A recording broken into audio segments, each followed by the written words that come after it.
Hello, everyone. It is February 14th, 2025. I hope you enjoy this Valentine's Day with your loved one. I hope you enjoy a nice meal. I hope you watch a nice movie. This particular story today started on Valentine's Day 6 years ago to the day. It is dark in nature. This is going to involve a trigger warning because things didn't really turn out too well at the end of this particular story, and it involves your main character right here. And all of my stories tend to end without a happy ending, and this certainly does not have a happy ending. So if you're down on your luck, this might not be the video for you.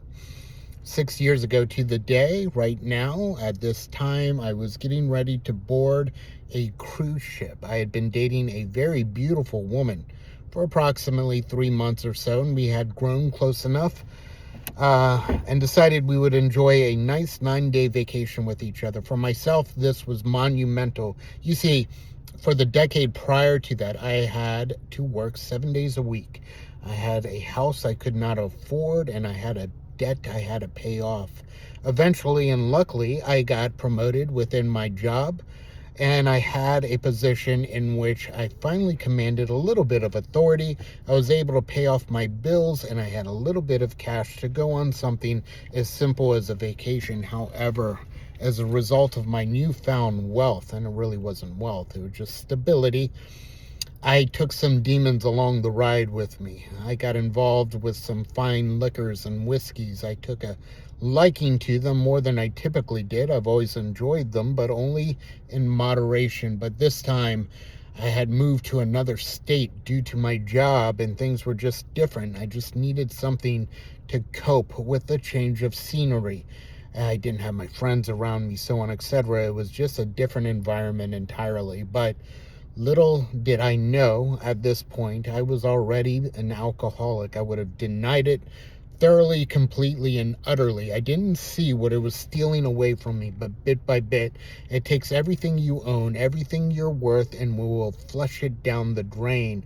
Somewhere along the line, not even alcohol was enough for me, and I decided I would throw other substances in the mix as well, making things far worse for me.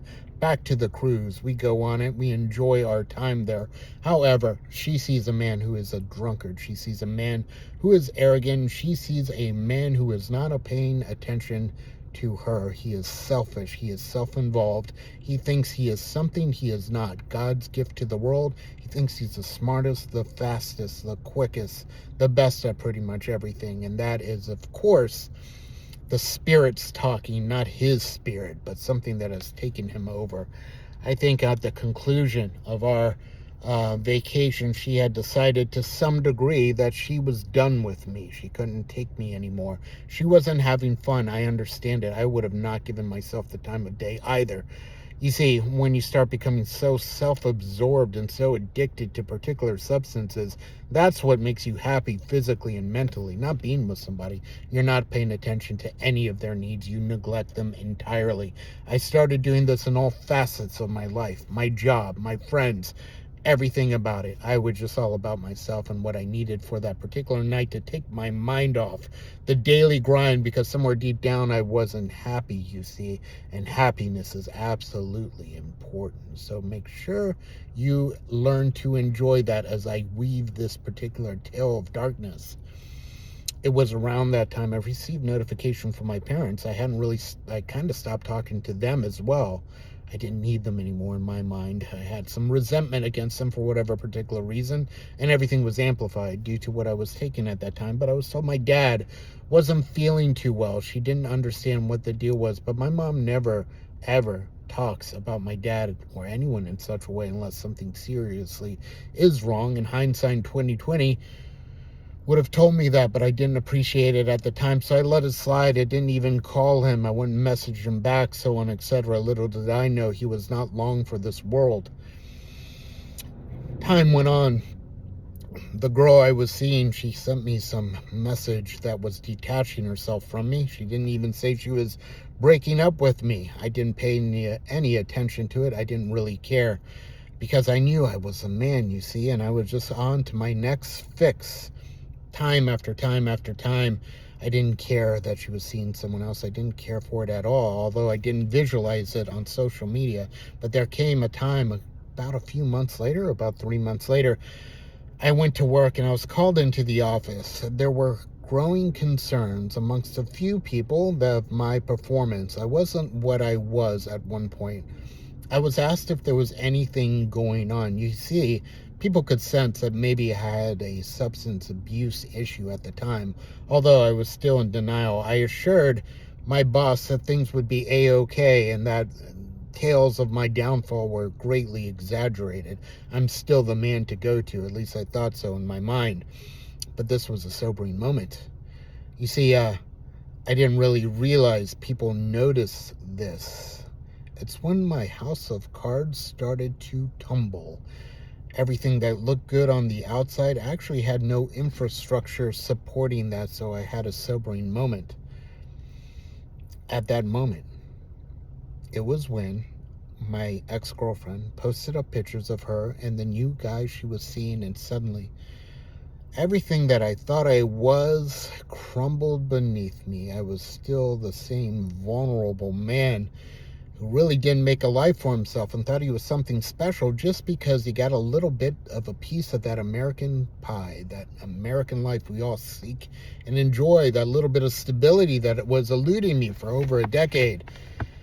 And here it was, just slipped beneath my fingers. Things were going away from me. That job that I used to always exceed expectations that I had for nearly a decade would soon be gone. I would be fired from the job due to my performance. I had a condominium, which I had owned in a different state entirely. I had to sell it.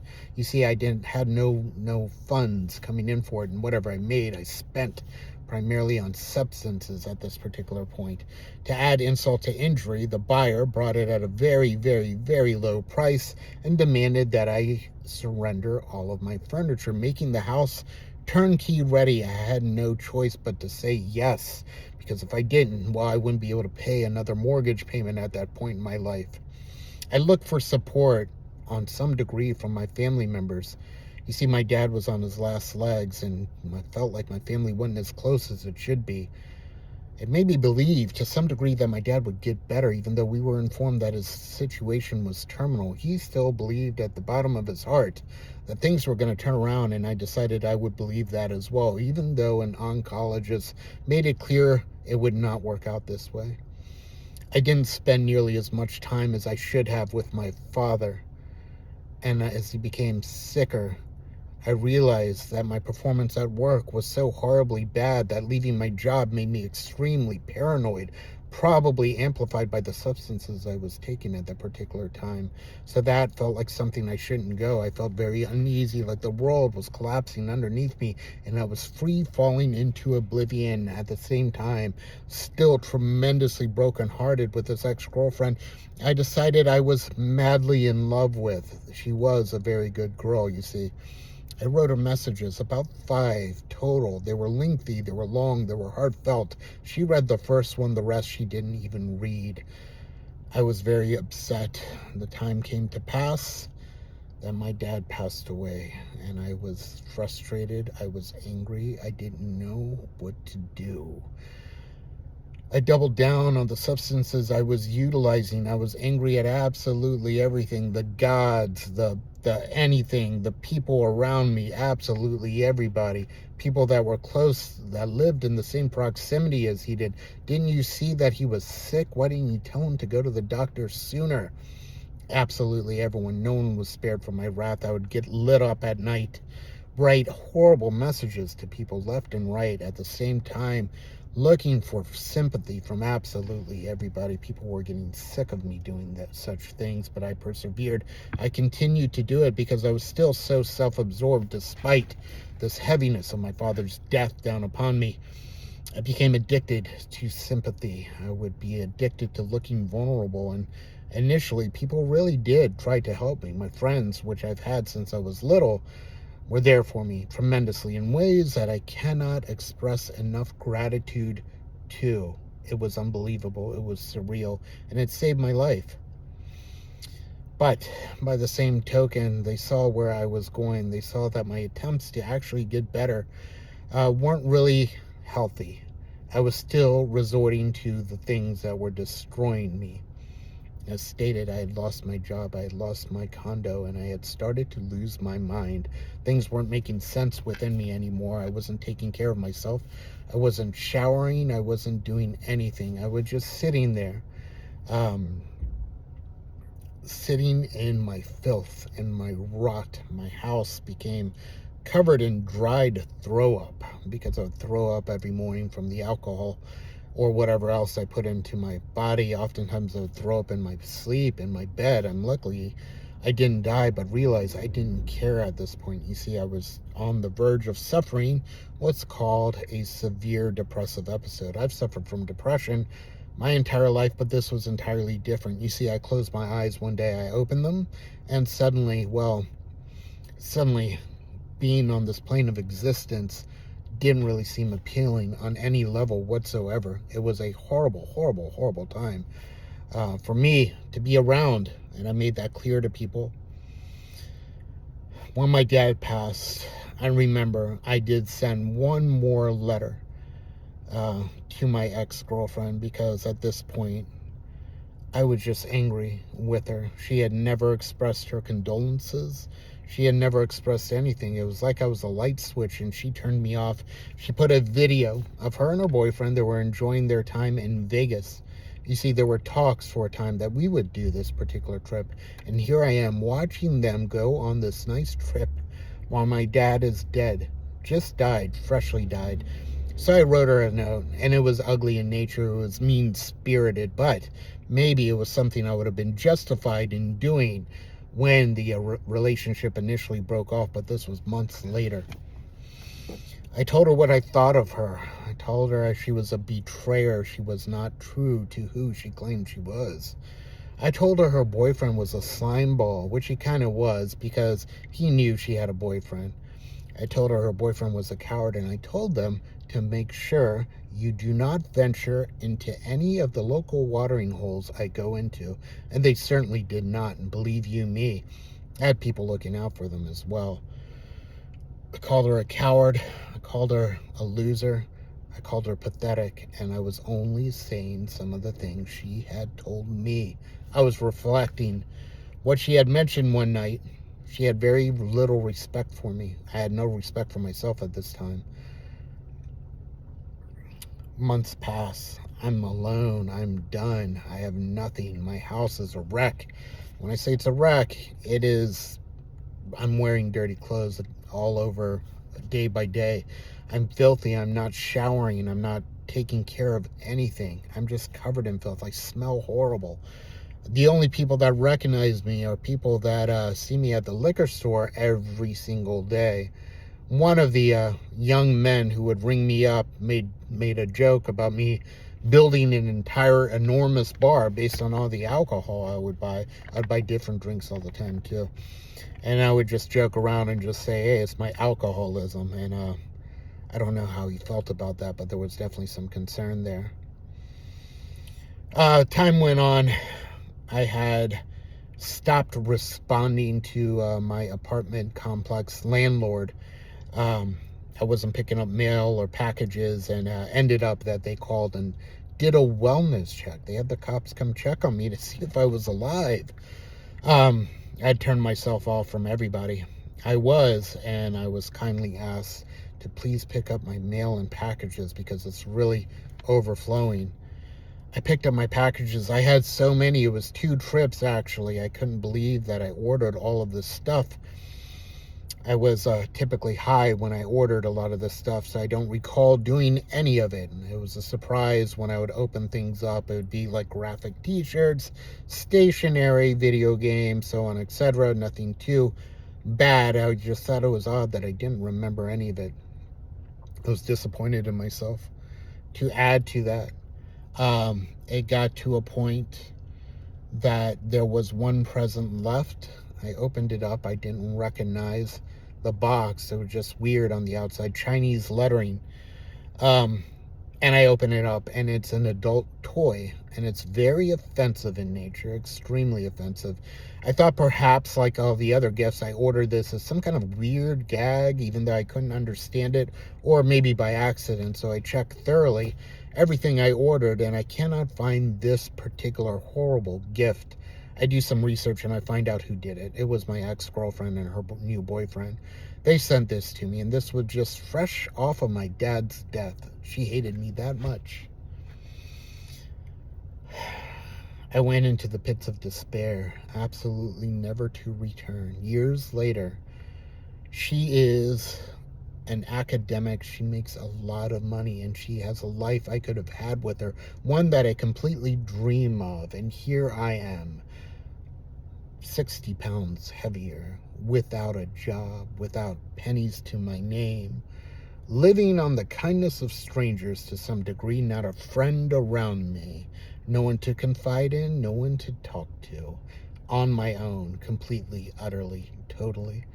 The jobs I've gotten interviews for this past week are on par to pay me significantly less than I am accustomed to. I have to find a way to pay $14,000 to the government by the end of this year, or I am in a lot of trouble. You see, I didn't get my happy ending. I didn't get any of it. This horror, to some degree, sticks with me even today. Granted, I've had my ups and downs.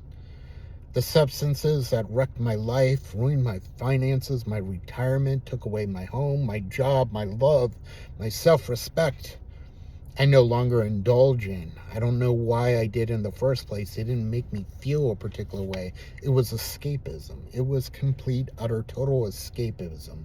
I would mix this with a tremendous amount of alcohol. And you see, I used to love my alcohol. I used to love a proper craft beer, a good wine tasting, and I still indulge to some degree. But luckily, I guess I should say for me, maybe due to age, maybe due to damage, I simply cannot intake nearly as much as I could have at one point in my life. Um, Maybe on some level I just don't want to, and I don't. I don't like feeling bad the next day. I like having my wits about me. I like being a little bit physically active again. I knock on wood, and I am proud of myself to some degree for overcoming that to some degree. I am not perfect by any means. I don't plan to be any time in my life. But by golly, getting away from the clutches of addiction is something to be proud of. If that involves you, get better, do better. You can do it. Trust me. Feel free to reach out to me.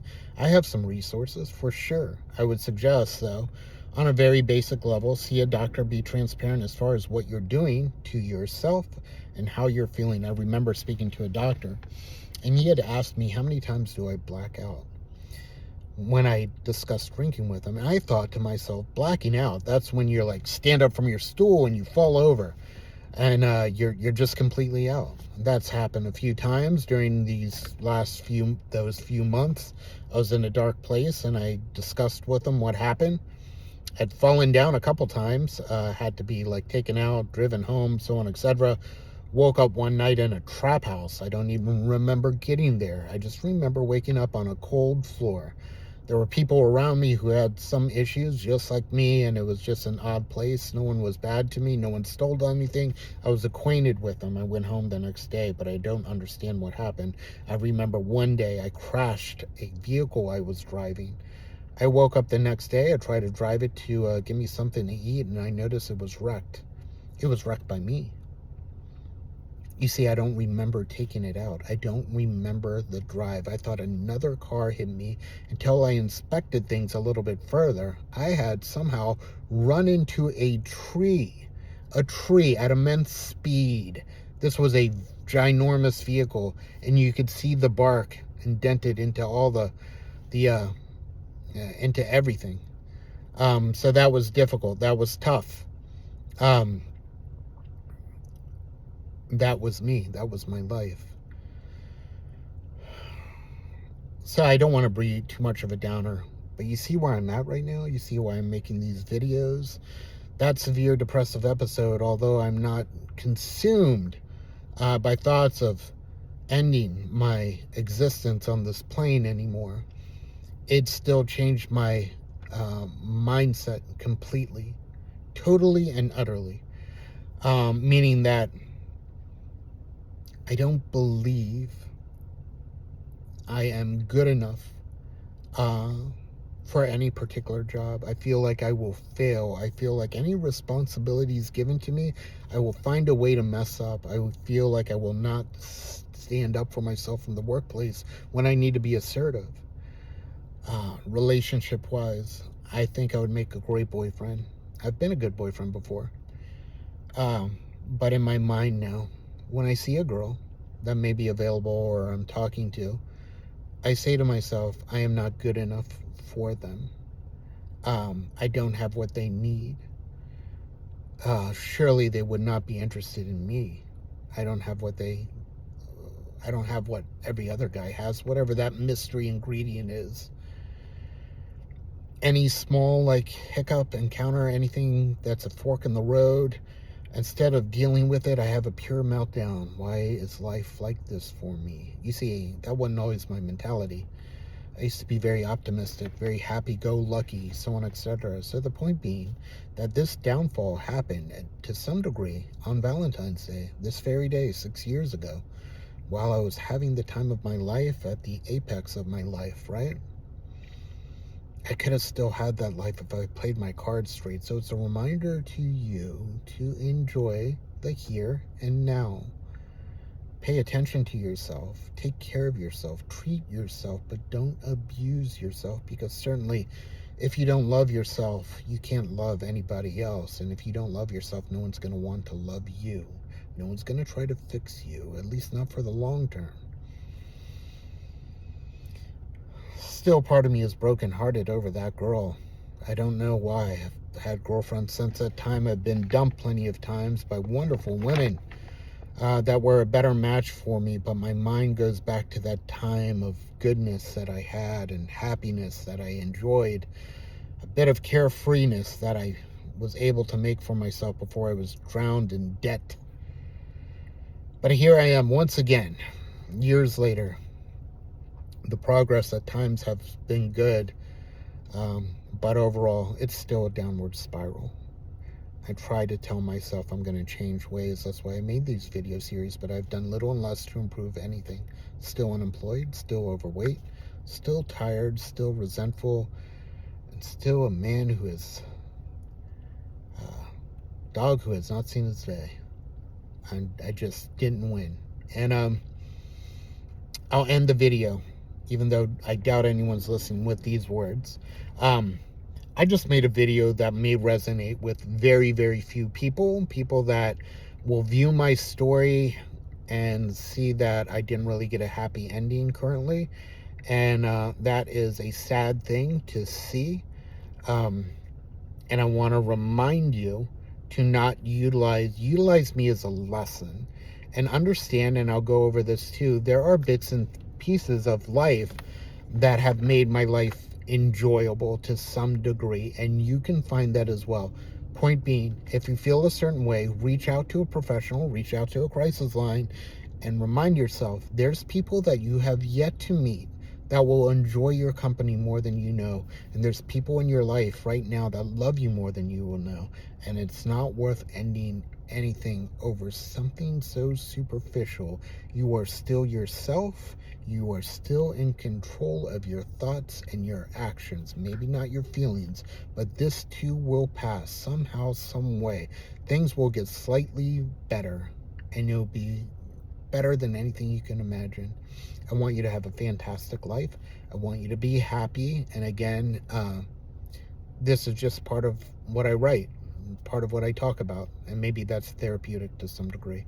I appreciate your time. Thank you so much. Truly have a good weekend and a happy Valentine's Day. I wish you the absolute best in life.